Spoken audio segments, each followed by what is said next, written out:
Calcutta school of tropical medicine থেকে একটি recruitment notification publish করেছে, যেখানে তার ডেটটি দিয়েছে 30/8/2024, অর্থাৎ এই রিসেন্টলি প্রকাশিত হয়েছে। বাম দিকে আছে মেমো নাম্বার।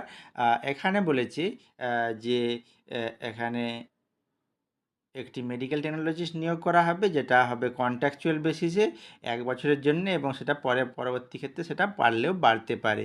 তবে সেখানে কোয়ালিফিকেশান বলেছে BSc in medical laboratory technology অথবা diploma in medical laboratory technology, সেই সঙ্গে 2 বছরের ওয়ার্কিং এক্সপিরিয়েন্স অথবা MSc in medical laboratory technology লাগবে। যেখানে এজ লিমিট বলেছে আপ টু 40 ইয়ার। সেক্ষেত্রে ফর্ম ফিল আপ করতে গেলে এই নির্দিষ্ট যে ফরম্যাটটি দিয়েছে, এই ফরম্যাটটিতে ফর্মটি ফিল আপ করতে হবে। ফিল আপ করার পরে প্রয়োজনীয় ডকুমেন্টগুলি দেওয়ার পরে এই নির্দিষ্ট যে অ্যাড্রেসটি দিয়েছে, যে director of school of tropical মেডিসিনের এই অ্যাড্রেসে পৌঁছাতে হবে। ওই একটি ড্রপ বক্স আছে।